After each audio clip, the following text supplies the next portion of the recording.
Oke lah, langsung dimulai baik. Assalamualaikum warahmatullahi wabarakatuh.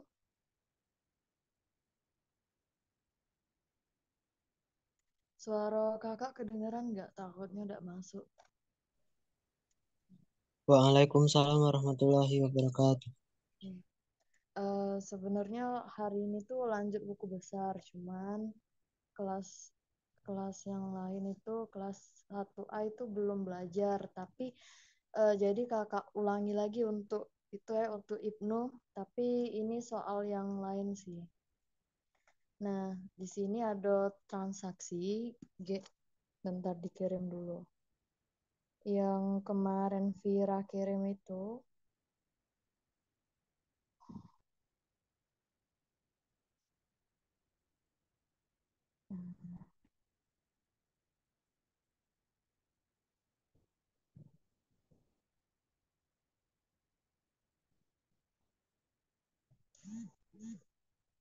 nah baru lagi kita lanjut buku besar.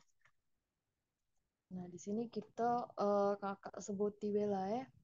Untuk yang 3 November itu, dia kan membeli barang secara kredit dari Maharani, harga sesuai daftar 85 juta, diskon dagangnya 25% dengan syarat FOB tujuan. Nah, kayak kemarin kalau FOB tujuan itu berarti dia tanggung jawabnya itu adalah penjual. Jadi si pembeli ini tidak bayar, kita sebagai pembeli itu tidak bayar. Yang bayar itu penjual. Jadi untuk um, tulis bela di Excel. Untuk jurnalnya itu di sini kakak bedai untuk periodik sama perpetual.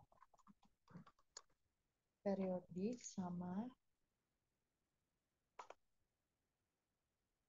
ayo dua dua. Sini perpetual. Perpetual. Nah, di sini kan dia tanggal 3 dia sebenarnya soalnya ini adalah perpetual, tapi kakak bedain untuk apa? Periodik sama perpetual. Dia membeli barang secara kredit, artinya kalau dia melakukan pembelian berarti di tanggal 3 ini secara kredit dia gunain jurnal yang ini pembelian pada utang dagang. Kemudian ini dibagi dulu aja deh.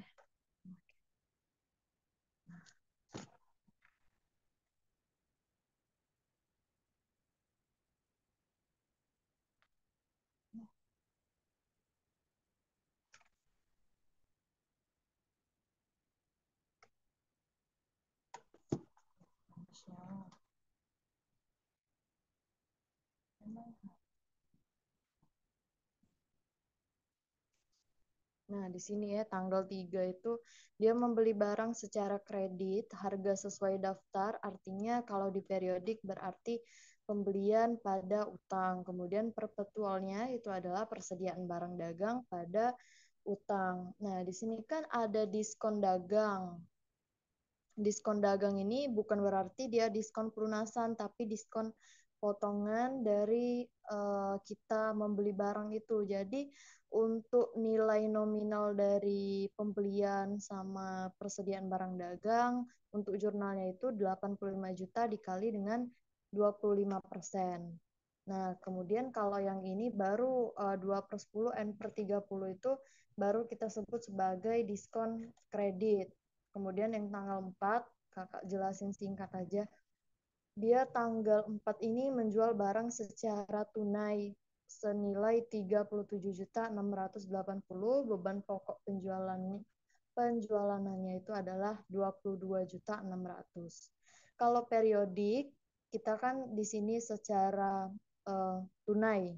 Berarti kita pakainya itu jurnalnya itu adalah kas di debit, kemudian penjualan di kredit yang ini. Nah, di periodik itu kita nggak pakai dua jurnal, tapi hanya satu jurnal.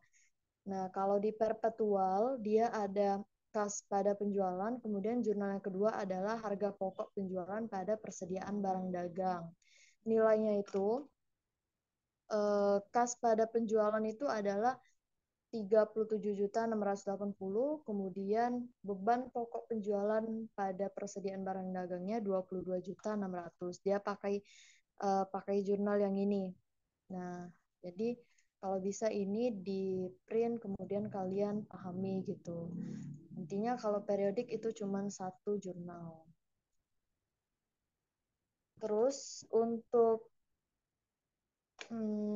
yang tanggal 5 ini dia membeli barang secara kredit dari Panama sebesar 47.500 dengan FOB titik pengiriman. Nah, kalau titik pengiriman ini bisa kita sebut sebagai shipping point, artinya tanggung jawab itu ada selama perjalanan ditanggung oleh pembeli.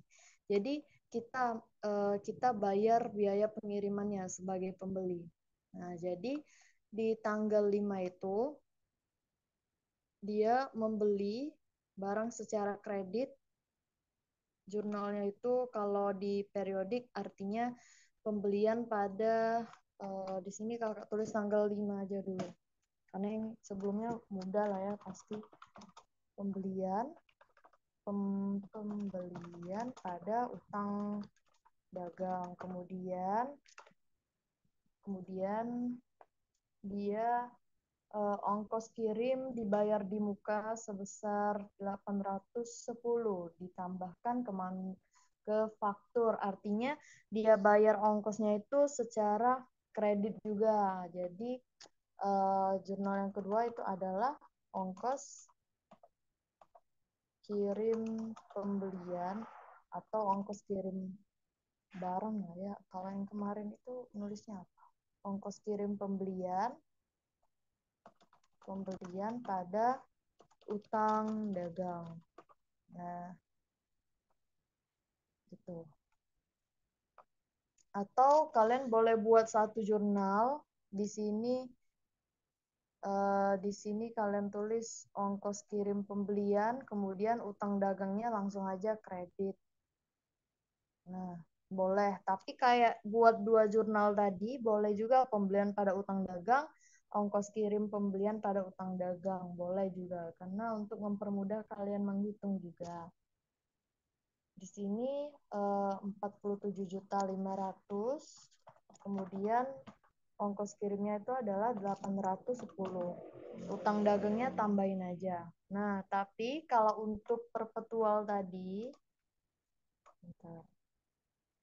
perpetual berarti yang pembelian ini kita ubah ke akun persediaan barang dagang. Barang dagang, kemudian karena di sini perpetual ya, untuk membedakan kalau di perpetual itu saran kakak kita harus buat dua jurnal aja, untuk satunya untuk barang, satunya untuk ongkos kirim pembelian tadi, karena supaya mudah yang mana bedain persediaan barang dagang yang digunakan untuk barang, kemudian persediaan barang dagang untuk ongkos gitu. Tapi karena di perpetual itu seluruh transaksi pembelian diakui sebagai persediaan barang dagang. Nah, di sini kan utang dagang, kemudian buat lagi dua jurnal yang kedua sama aja, tapi jurnal pertama ini adalah untuk barang, kemudian jurnal yang kedua ini adalah untuk ongkos kirim. Gitu. Untuk nilainya itu sama aja. Nah, oke, ingat ya kalau titik pengiriman berarti kita yang bayar. Di sini kredit. Kemudian tanggal 6 kita mengembalikan barang yang dibeli tanggal 3 November dari Maharani sebesar 13.500. Nah, ini kan nilainya itu adalah 13.500. Ini yang tanggal 3. 3 ini secara kredit. Tapi di tanggal 6 ini kita retur pembelian. Jadi kalian abaikan dulu untuk 18 juta dikurangi dengan diskon 25% karena ini untuk apa ya? Melengkapinya aja, bukan berarti itu harus dihitung dulu baru kita tulis, enggak. Tapi kan ini udah dicantumin kalau dia sebesar 13.500.000. Kemudian itu juga diskon dagang, bukan diskon kredit. Nah, di tanggal 6 ini jurnalnya, kalau di periodik itu adalah, eh, tulis aja lah ya, periodik, periodik di tanggal 6, retur, salah, utang dagang, karena kita kan secara kredit, jadi utang dagang itu berkurang, kemudian kreditnya adalah retur pembelian. Nilainya tadi sebesar 13.500.000.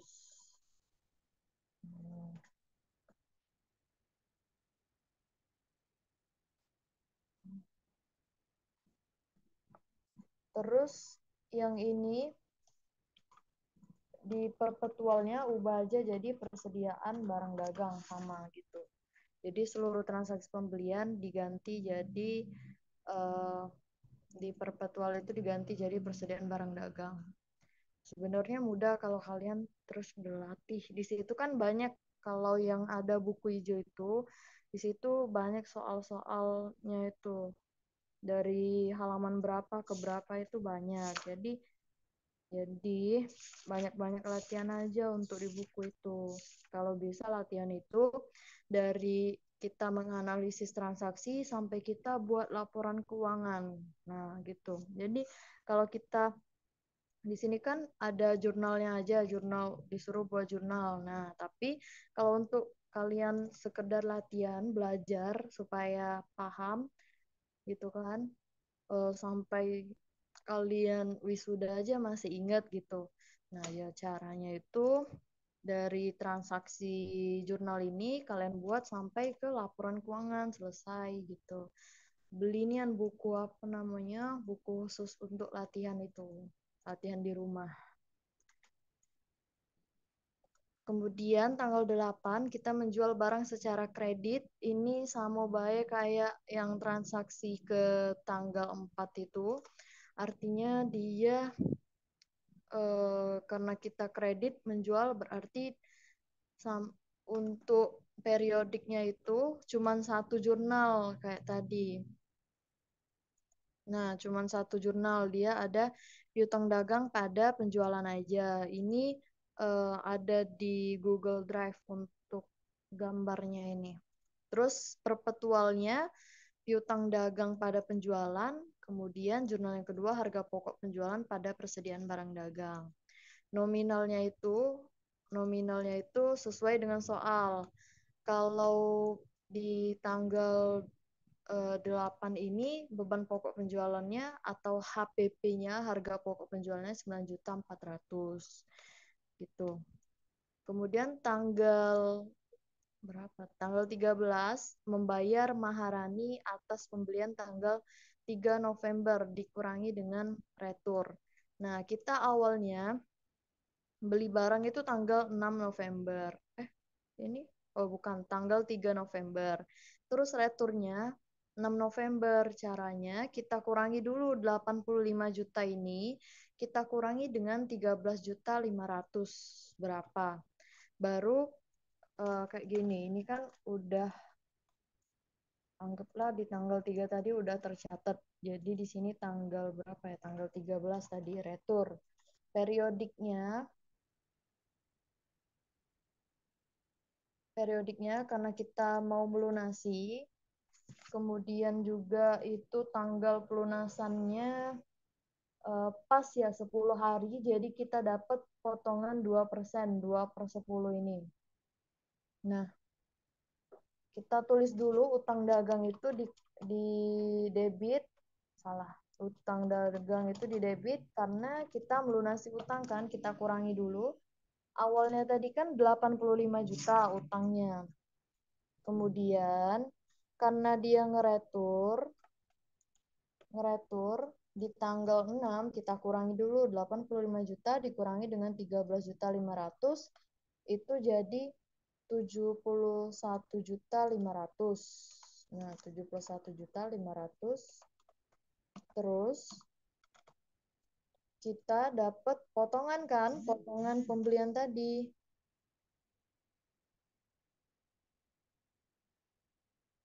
potongan pembelian. Jadi potongan pembelian itu di kredit karena kan awalnya pembelian di debit. Potongan sama retur itu merupakan akun kontra, jadi posisinya itu ngelawan si pembelian di debit, jadi potongan pembelian itu harus di kredit.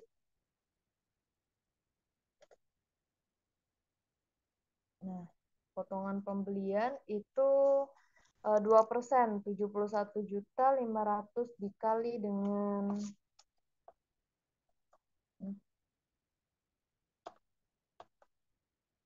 perkalian. Oh, ini salah. Dikali dengan 2%.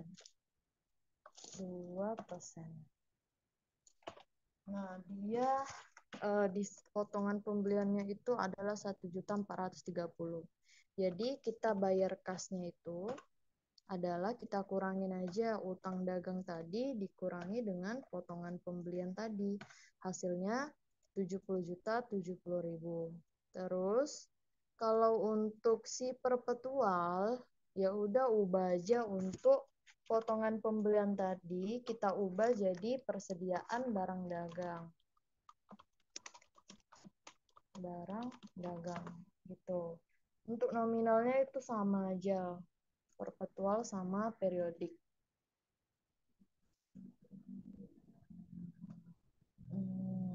Nah, ini kayak gini. Ini yang transaksi berapa tadi ya? Transaksi nomor 13. Di sini ada juga. Jadi semuanya ada di situ. Jadi kalau kalian ngerjain latihan tinggal copy aja kalau memang nggak ngerti. Terus di tanggal 14 kita menjual barang kepada pelanggan dengan membayar menggunakan kartu Visa sebesar 236 juta. Jadi tunai ya. Jadi kas pada penjualan, ingat kalau periodik cuma satu jurnal, kemudian kalau dia perpetual dia 2 jurnal. Ada HPP sama persediaan barang dagang. Tanggal 15 membayar kepada Panama pembelian kredit tanggal 8 November. 8 November ini gak ada retur. Kemudian dia syaratnya itu adalah N/15. N/15 artinya dia gak ada potongan sama sekali. Gak ada potongan diskon sama sekali. Jadi kita ngejurnalnya karena dia gak ada potongan diskon, kita cukup kas pada piutang dagang aja untuk di tanggal 15. 15 ya? 5 November. Oh, 5 November salah, bukan 8. Yang mana tadi? Oh, kakak tadi baca tanggal 23. Nah, tanggal 5 November ini sama, oh ya 5 November, kita membayar tanggal 5, jurnalnya itu sama kayak tadi, sama kayak si tanggal 13, di sini tanggal 15. Terus utang dagang yang kita punya itu tanggal 5 November itu 47.500.000 sama kita ngutang ongkos kirim 810, kita hitung dulu.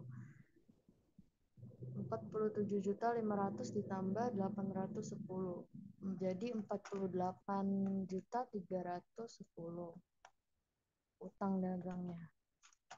Terus 48 juta 8.310. Nah, terus kita ada potongan pembelian juga. Nah, potongan pembelian ini, ingat kata kakak kemarin, cara ngitungnya itu jangan ngitung 48 ini dikalikan dengan 2%, salah. Tapi kita itu ngitung nilai utang barangnya itu berapa. Karena kan di sini ongkos kirimnya juga utang, bukan berarti dia termasuk dalam perhitungan potongan pembelian. Jadi kita ngitungnya itu dari 47 juta ini, 47 juta 47 juta 500 dikali ke dengan 2%, itu 950. Jadi potongan pembelian ini khusus untuk perhitungan diskon barang. Potongan pembelian di kredit. Baru kasnya itu kita sisain aja. Oke, ada yang nak ditanya tidak? Kalau tidak kate, lanjut. Di sini persediaan barang dagang. Kalau perpetual sudah ganti bayar, untuk nominalnya sama. Ingat ya, kalau untuk menghitung yang ada ongkos kirimnya itu, utang dagang itu kita tambahin dengan ongkos kirim. Baru kalau untuk menghitung potongan pembelian itu nilai persentase tadi 2% tadi dikali ke dengan nilai barang nilai utang barang tadi berapa kayak itu. Jangan kalian tambahin teko 810 ini, bukan. Terus tanggal 23 kita menerima kas dari Ratu atas penjualan tanggal 8 November. Nah, di tanggal 8 tadi, dia syaratnya N/15, artinya tidak ada potongan sama sekali. Jadi, sama kayak kita ngejurnal biasa, kas pada piutang gitu. Kasnya debit, piutangnya kredit. Periodik sama perpetual itu sama aja. Karena dia gak ada potongan kan. Dah, selanjutnya itu mungkin kalian bisa lah kerjain. Cuman 3 transaksi. Terus di sini kakak mau ngejelasin lagi mengenai jurnal khusus. Nah, ada yang nak ditanya tidak sebelum kita masuk ke jurnal khusus? Gak ada atau lanjut?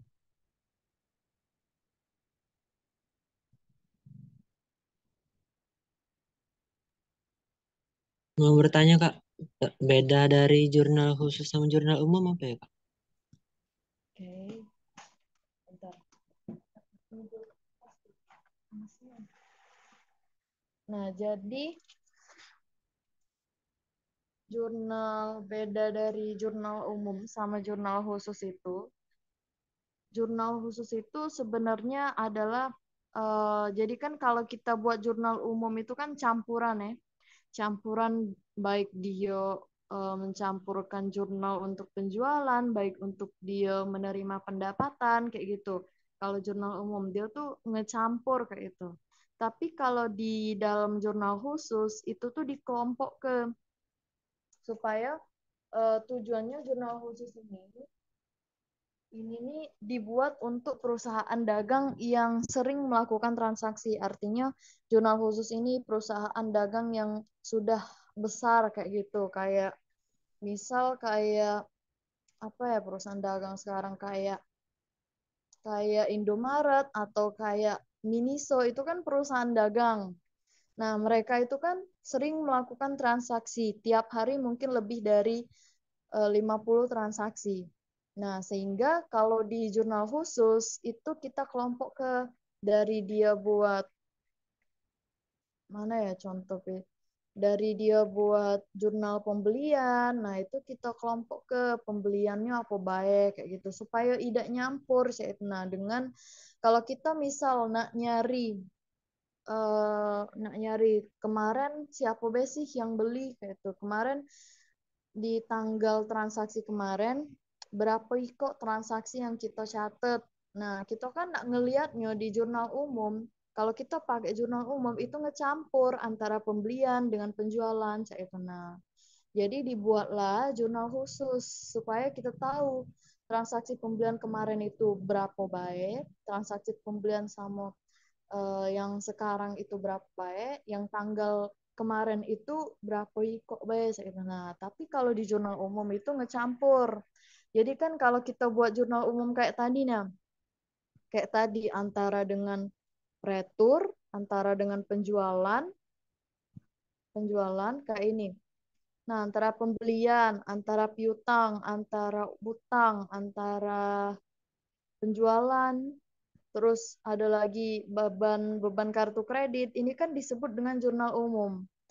Karena ngapo tidak dikelompok ke pembelian itu, pembelian, penjualan. Nah, kalau di jurnal khusus itu kita kelompok ke jurnalnya, jurnal pembelian, jurnal penjualan, jurnal penerimaan kas, pengeluaran kas, kemudian ada lagi jurnal kas kecil. Nah, itu dikelompok ke karena memang transaksinya itu banyak, bukan sedikit, kecuali perusahaannya kecil. Kayak perusahaan apa ya? Cuman dia buka fotokopi atau cuman buka warung biasa yang tidak perlu apa ya, tidak perlu dirinci terlalu lengkap. Mereka cuman pakai jurnal umum. Tapi kalau yang sudah besar, itu mereka nganggapnya jurnal umum itu ribet. Karena tadi tidak dikelompok ke ngecampur kayak gitu. Jadi tidak spesifik jurnalnya itu. Nah, di dalam perusahaan dagang, sebenarnya kalau perusahaan jasa juga bisa sih pakai jurnal khusus. Mungkin kalian juga sudah masuk tentang jurnal yang apa ya, jurnal pendapatan, jurnal dia penerimaan kas, pengeluaran kas, kayak gitu. Mungkinlah masuk. Karena di buku hijau kemarin itu ada juga materi tentang itu. Tapi dia di perusahaan jasa. Nah, di perusahaan dagang, jurnal khusus ini jurnal yang dikelompokkan sesuai dengan jenis transaksinya. Nah, ingat ya, sesuai dengan jenis transaksi. Suara kakak berisik dah ya, soalnya kipas ini besarnya suaranya. Kak. Tidak, Nah, Kak. jurnal jurnal khusus ini dikelompokkan sesuai dengan jenis transaksi. Jadi setiap terjadi transaksi, petugas pembukuan mengidentifikasikan jenis transaksi yang terjadi. Jadi kan kalau perusahaan yang sudah besar kayak Honda itu kan, dia tuh sebenarnya ada bagian-bagiannya. Ada bagian pembelian, kemudian ada sih yang namanya itu admin pembelian, kemudian ada admin penjualan. Nah, mereka itu buat jurnalnya masing-masing gitu. Buat jurnal masing-masing supaya tidak ngecampur. Nah, pembukuan mengidentifikasikan jenis transaksi yang terjadi dan mencatatnya ke dalam jurnal khusus. Jurnal khusus dirancang untuk mencatat satu jenis transaksi yang terjadi berulang kali. Karena kan tiap hari nih penjualan itu. Nah, jadi karena tiap hari berulang kali, supaya tidak tercampur, dibuatlah jurnal khusus. Contoh di sini, karena kebanyakan perusahaan memiliki banyak transaksi pembayaran kas, perusahaan tersebut mungkin menggunakan jurnal khusus untuk mencatat pembayaran kas. Karena di sini memiliki banyak transaksi pembayaran kas. Mereka juga akan menggunakan jurnal khusus lain untuk mencatat penerimaan kas. Nah, perbedaan jurnal umum sama jurnal khusus, kalau dari segi aspek format, jurnal khusus ini dia ada lengkap lah ya, kayak kita buat tanggal, akun, keterangan, referensi debit kredit, kemudian ini juga kebalik. Kemudian kalau jurnal umum ini disesuaikan dengan kolom-kolom yang diperlukan dalam, ini kayaknya terbalik deh. Nah, ini terbalik ini. Seharusnya ini jurnal umum, ini jurnal umum, ini jurnal khusus. Nah, kalau jurnal umum kayak biasa kita buat, dia ada tanggal, keterangan, referensi, debit, kredit. Kemudian kalau dia jurnal khusus, disesuaikan dengan kolom-kolom yang diperlukan untuk mencatat sejenisnya. Pencatatannya itu dicatat hanya pada satu jurnal, kan, karena kan jurnal umum, dia cuma ada satu jurnal. Kalau jurnal khusus, ini kan kebalik ya, jadi kalian beda pemahamannya. Transaksi dicatat sesuai dengan jenisnya dalam beberapa jurnal yang sesuai. Jadi jurnal khusus itu banyak macam-macamnya. Sama-sama diposting ke buku besar nantinya. Tapi jurnal khusus ini lebih mudah karena dia hanya menghitung nilai akhir dari jurnal itu berapa. Nah, mungkin ini bisa dibaca. Nah, jurnal penjualan ini, jadi di dalam jurnal khusus ada jurnal penjualan, kemudian ada jurnal pembelian, kemudian ada jurnal penerimaan kas, pengeluaran kas, kemudian ada lagi, nggak ada sih, nggak ada. Kalau ada jurnal apa ya, jurnal khusus, dia menggunakan jurnal umum juga.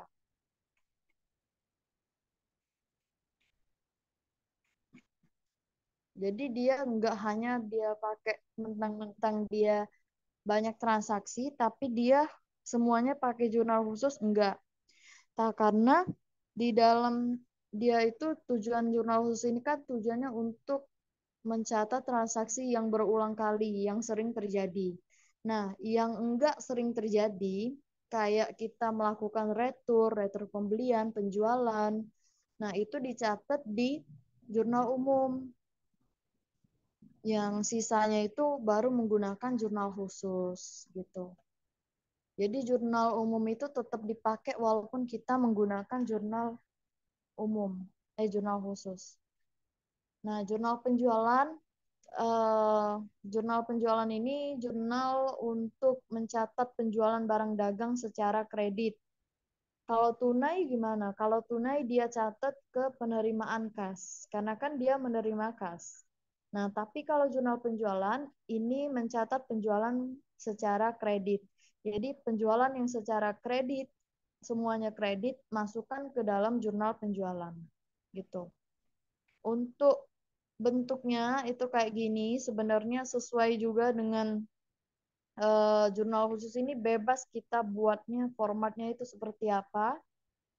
Ada juga yang kadang membuatnya dia satu tabel lagi itu piutang, satu tabel lagi itu penjualan. Tapi kalau ini digabung antara piutang dagang dengan piutang dengan penjualan itu bebas. Asalkan di dalam jurnal penjualan itu ada ada akun piutang dan ada akun penjualan. Dia gak boleh ditambahin dengan akun-akun yang lain kalau jurnal penjualan ini gitu. Begitu juga dengan jurnal pembelian gitu. Jurnal pembelian dia cuma ada ini mana ya pembelian. Nah, dia cuma ada pembelian kalau dia membeli barang dagang kan. Kemudian kalau ada lagi dia membeli apa ya, membeli peralatan, membeli kendaraan secara kredit, dia juga nyatetnya sebagai kayak gini juga. Tapi kalau penjualan dia cuma ada piutang dagang sama penjualan, nggak boleh ditambahin walaupun kita menjual kendaraan kita, misal kendaraan kita secara kredit. Nah, itu nggak boleh kita catat di jurnal penjualan, karena kan itu bukan transaksi yang sering terjadi. Kita tetap nyatetnya itu di jurnal umum, gitu. Nah, di sini ada contoh. Jadi jurnal penjualan itu ada tanggal, nomor faktur, akun yang dikredit,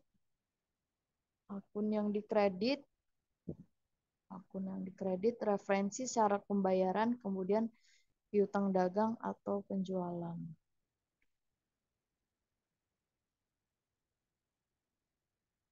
Misal di sini, akun yang dikredit ini maksudnya nama tokonya ya, atau kalau bisa juga dibuat di sini apa ya, keterangan boleh gitu. Nama toko pun boleh. Akun yang dikredit ini nama tokonya siapa gitu. Nah, di sini ada contoh 2 Januari 2015 dijual barang dagang pada toko ABC senilai 1 juta dengan syarat 2/10 N/30. Nomor fakturnya sekian. Kita buat di sini kan tanggal 2, kemudian nomor fakturnya 0254 ini, terus akun yang dikredit ini tulisnya nama toko yang kita jual itu kepada siapa, jangan nama toko kita yang kita tulis. Nama toko yang membeli atau nama konsumen yang membeli. Misal yang membeli itu Arif gitu kan, tulis saja akun yang dikredit ini Arif. atau Ibnu gitu. Jangan tulis nama toko sendiri gitu. Referensi ini, referensi ini apa ya? Bukan referensi nomor akun, bukan. Nomor akun piutang sama penjualan itu bukan. Di dalam jurnal penjualan ini, referensi ini untuk kalau kita udah posting ke buku besar, itu tandai aja centang gitu. Karena kan di dalam jurnal khusus ini banyak, takutnya kalau enggak kita tandain yang mana yang sudah diposting, kelewat, salah jadinya kan gitu. Jadi di dalam referensi ini memang kita tulis kosong karena kalau udah diposting ke buku besar baru kita centang gitu. Di sini juga sama untuk tanggal 4 sama tanggal 8 itu sama. Di sini di dalam jurnal penjualan itu kita nggak buat kayak jurnal umum, itu yang ngebedainnya. Kalau di jurnal umum kan kita harus buat piutang dagang debit, sebelah debit. Kemudian di spasi dikit, di tab kan penjualannya itu di apa? Dikasih jarak kredit gitu kan untuk ngebedain debit sama kredit. Tapi kalau di dalam jurnal penjualan langsung satu aja di satu tabel gini, piutang dagang pada penjualan gitu. Terus ada yang mau ditanyain untuk jurnal penjualan, baru kita lanjut jurnal pembelian. Di sini waktunya sebentar lagi habis, nanti kakak kirim ulang. Lanjut aja Kak. Oke. Keluar dulu ya, nanti kakak lanjut dulu. Apa namanya? Kakak kirim link baru. Oke Kak. Oke.